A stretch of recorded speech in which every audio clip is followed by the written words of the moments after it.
this job site, you can see it's not very big. Up there is the well. I had to put that little spot in. Anyway, from the house to the garage to there, we've run 1,200 feet of this 3-inch conduit for outdoor lighting, irrigation, sleeves for the plumbing to go up to the well.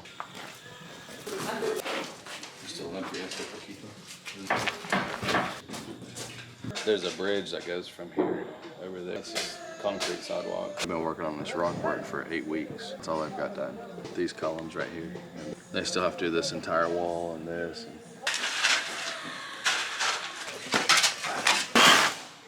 As soon as legend gets here, we'll take off. You just getting scared of being close to the house?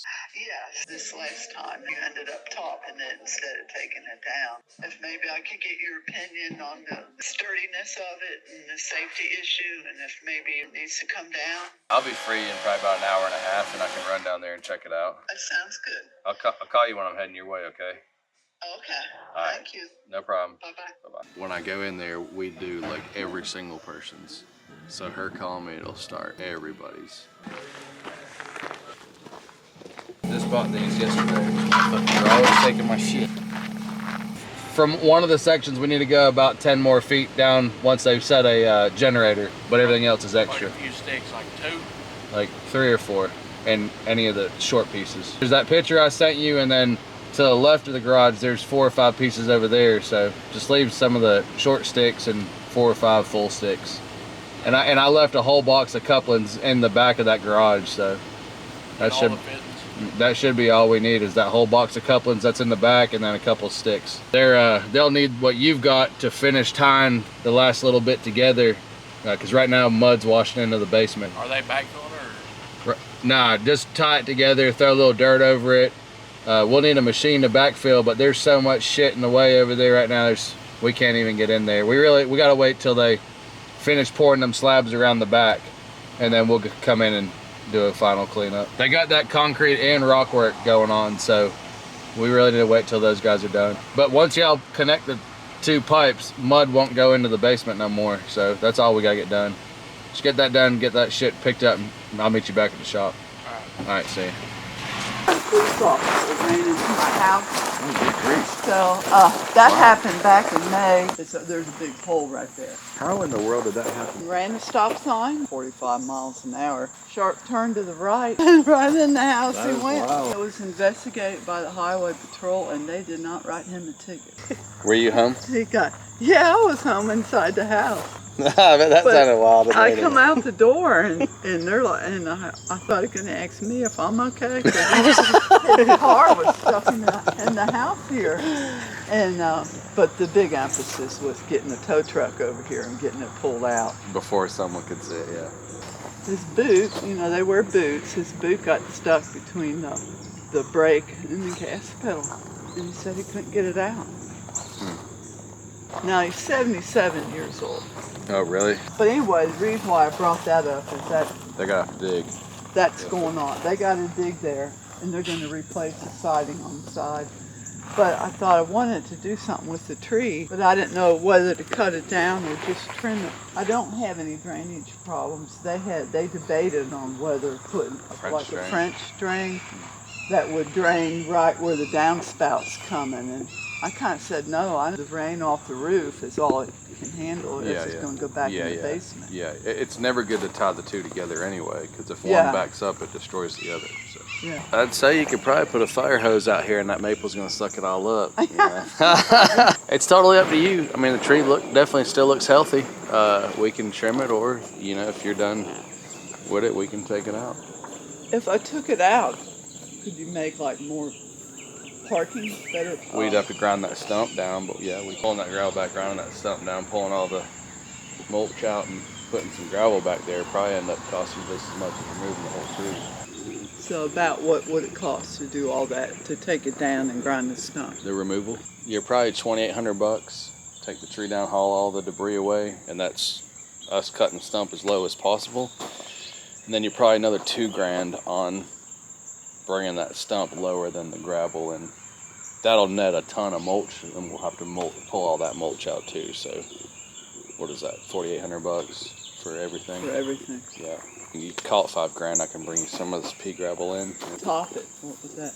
Going back to the trim, Yeah. probably only $1,500. I do it all out of that bucket truck. That's what we did last time. I used the bucket. And like I said, it's healthy, so that you don't.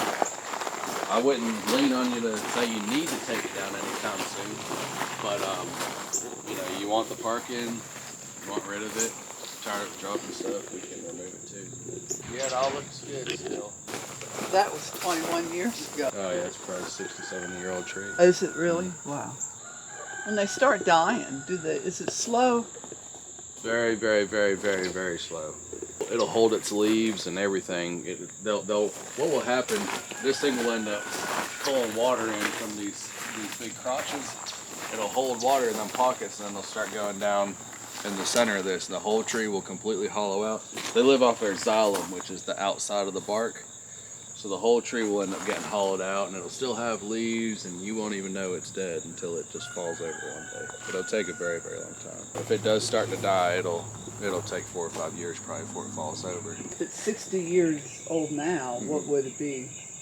Before it aged out? No, the tree may never age out. Versus age, water will get in the pockets. That's the problem with these old curly maples, is these trunks don't go up real high before they start branching off, and then it creates these pockets that water sets in. That's what kills them before they're actually, you know, like a human will, you know, they get too old and they start to die. Like a tree, you know, we cut trees that are hundreds of years old, as long as they never get in one of those scenarios. But these curly maples, they don't usually last because water will get in there. I guess you're gonna have to take another one of these pictures, because this says before siding and you're about to have to put new siding on. So. Yeah.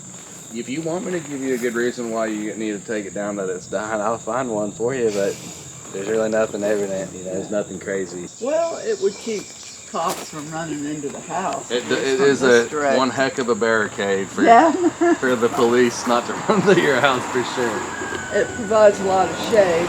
That's the huge benefit. That's the only hindrance that I would have of removing it, is because I'm sure, you know, during the sun hours, it protects this whole side of the house. Oh, yeah. And if, you know, you don't have real good insulation and windows and stuff, this is probably doing you a whole lot of justice as far as your heat bill goes, heat and cooling, you know. But on the contrary, in the wintertime, you want more sunlight on it, on the house, you know. I mean, you don't have to make a decision right now either. You can think it over. I mean, we're cutting trees every day, so you can just let me know when. That hemlock over there, is that yours? That's about dead, isn't it? Yeah, that looks pretty skanky, doesn't it? Hell, Willie Adele just probably ate it up. They're eating all the hemlocks everywhere. That's the same way though. That tree will just stand there and stand there and stand there, and it'll just keep dropping little things, but never fall. You know. Never fall. 1,500 or 5,000. Yeah, and then like if you wanted to, you know, if you're like, hey, I don't want to spend the $5,000 right now, we can always take this thing down, cut it really low, and then we can come back whenever and do the stump part too, you know. Or we just do it all in one day, whatever. So you can break it up. Yeah, that's right. What are the reasons you take it down? You've already paid me once to trim it. You can think about paying me twice to trim it. You have 3 to 5 years, you're gonna have to trim it again, you know, or you just pay once to get it gone. I'm sure it's filling your gutters up, you know, it's gonna again in the fall, so you got gutter guards, but they'll still fill up. It is a maple, which have the biggest root system, so as this thing grows, you can see how the ground has come up with it, you know, so it's gonna continue pulling the ground up, and then roots are gonna get over into the foundation of your house, and that's going to be very costly if that happens. Yeah. Any water lines that are in this front yard, you know, municipality water lines, sewer lines, septic lines, these roots, curly maples specifically follow water, and they'll bust those pipes. So people cut them because of that. You want more parking? God forbid we do miss something on it, you know, and there is a dead limb up there, you know, and it is right on top of your house, you know, right on top of your carport, right on top where you're walking in and out every day. Yeah. It all looks healthy, you know, but up there in the top where we can't see everything, there could be dead wood that, you know, drops big pieces down. Yeah. How low would you take it to? I'd cut it right at the dirt level here, you know, here at an angle. Any lower than that, we're getting in that dirt, and that's when we need to bring the stump grinder in. The good thing with that is, like, how this does have a big hump, we can pull this gravel back real far and then grind all that back down since it's pretty flat. When could you do it? Whenever you want. Yeah. Okay. I'll tell you, if we wait till the leaves fall, it's going to be a lot more cleanup for you, though. Yeah. No price difference on our end, but if we get it while the leaves are still holding. Now you only got a little bit of leaves down. Yeah. But whatever, we can do it whenever you want to. I can do it, you know, in a week from now or 6 months from now. You could take it down in a week from now. Mm-hmm. I think I'd probably better take it down. It hasn't grown that much, has it? Now that top's probably grown a whole lot. What we can see, that really won't grow no more, but this top will just keep getting thicker and thicker, especially where we trimmed it before, you know. Okay. You cut one branch, it ends up being 5, you know. A lot of wood in that. Yeah. What do you do with that, dude? Unfortunately, that maple's all trash. Nobody even Is wants it to really? burn it on campfire wood, maybe, you know, but Because it's so wet. yeah, like you can't burn it inside. Too much creosote in it. But and then like from here down, it's too big for anyone to want to bust up. We'll just have to haul all that But back. maple, nobody would want for furniture or anything like that.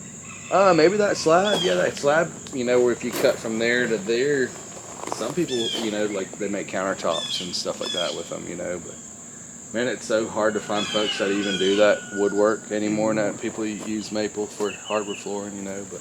If I don't take it down and then it does end up on the house, then you have to say, gee, why didn't I use common sense? Insurance pays for it then though, but your insurance will go up. They could drop you too. Which the whole back of your house is going to be shaded.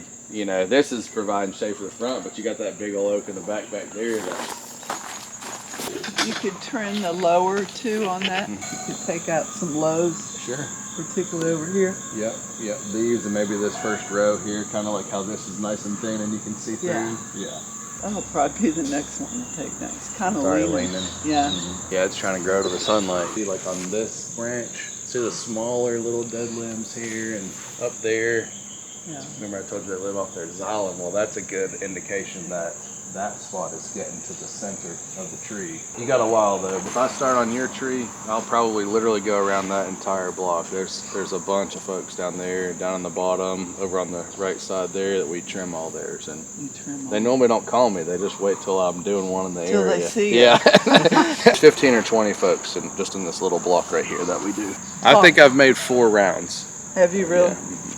And that's topping or some where you're removing? We have removed some, but most of them we're trimming. A lot of them are like Bradford pears where they have to be trimmed every couple of years, Yeah. you know. Yeah, that's got a lot more brush on it. That one limb that grows perfectly sideways, it'll get real heavy and break. Like if we were just to do the trim, I'd cut that whole limb all the way off. Any limbs that grow perfectly sideways and not up, you know, your pivot point's back here and all that weight as it goes out will get heavier and heavier and heavier until it finally breaks. But it sounds like you're wanting to remove it anyway. These other low limbs, if we're here to do that complete removal, I won't charge you to do these. Thank you. That's not very nice of you. Okay, I think I'll take it down and then maybe this one next. Yeah, we'll just keep our eye on that one for the next couple of years. Thank you so much. Yeah, So for it's sure. 28. How do you do payment? Do you take a check or do you? Cash, check, card, gold bars, Okay.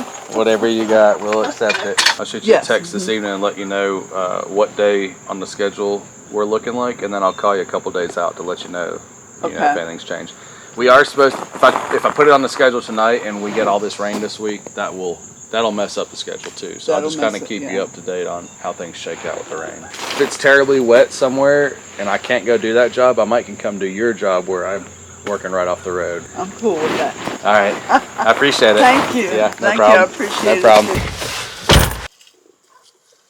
Did you see that? Did you see how fucking hard it hit that? Anytime I hear a fucking dog like rushing through the house like that, I just hold my hand on the door. And thankfully I did. That motherfucker slammed it. Jumped as high as that handle, four paws off and slammed into the fucking door. All right guys, you remember about a year ago, the wall we did is about 2,600 square foot face block, just like this, 2,600. I can't really remember. 14 foot tall, 120 foot long. Give you guys reference. Just a straight cliff here. This actually, the toe of this slope right here wasn't even here when we started this. That's all waste we threw over the wall to just kind of help hold this. We got almost a full block buried there. Anyways, I'll give you all an update on this project. We're back because the house is almost done. And if you remember, we installed the septic system over on this slope. And now that the house is almost done, we are here to put the septic pump in. I'll show you that in a minute. Runs up here to a D-box with a pressure manifold, over there to the serial distribution. But home's almost done. I want to show you all this place real quick. Brownhaven home build. Pretty nice home. I walked inside and out. It all looks pretty good. Nice work. I don't know if I'd really call them a custom home builder, but they build a lot of homes in this area. They've installed this fencing at the top of the wall. Like I said, that's a 14-foot drop there. There's our septic tank, pump tank, 2-inch line coming out, going up to the D box, pressure manifold, finishing up the pump system now. The cool thing about doing septic pump systems is you get to be a septic guy, a grading guy, a plumber, and an electrician all on the same day. And somehow that's all covered under one license that we don't even have to pass a test to do, but God forbid I touch plumbing or electrical in this house. Anyway, you can see how close they've set this home right on this wall. Actually, that post over there at the far corner is actually sitting on one of the cat blocks. Obviously, if you guys remember this project, this was all engineered, but check this out. Literally filled this wholesale with concrete to put this corner post right on. Not a lot of weight, obviously, being supported here. Just the corner of the deck. Home is, what is that, 16 feet back off the front here, and probably 16 feet off this side, maybe only 12 feet here off this side, all the way to the house being held up by this. We ended up doing at the top here 16 feet back with geofabric, geotextile, and gravel. So this gravel is sloped down to the 2-to-1, so starting at the very bottom block, it was about 3 feet back, and up here at the top, it's about 16 feet back. Tons of engineering, tons of gravel. I think we had almost 100 quad axle loads of gravel delivered to this job, because essentially all of that was all backfilled. 14 foot up, 16 foot out at the top with gravel. If you remember, we sowed all this grass down here, cut a bunch of trees. Again, none of this was here before we built all that out to kind of help hold this. If you remember, someone else actually started this job, and it was a little section wall over there, a little section wall over here. The customer just wanted us to finish bridging those two. None of it lined up, so we ended up having to tear it all out. And then what they did is they worked here on some rain days, and they put the soil back in behind the wall, which they should have put gravel, but they put the soil, and the soil was wet, so we had to pull all that soil out, put it over the side here. Instead of paying to haul it out, killed 2 birds with 1 stone. Of course, it was soaking wet, super, super heavy, so it worked really well to hold that. Wrapping this pump up, I just want to give y'all a quick update. Hope y'all like it. Catch you on the flip-flop.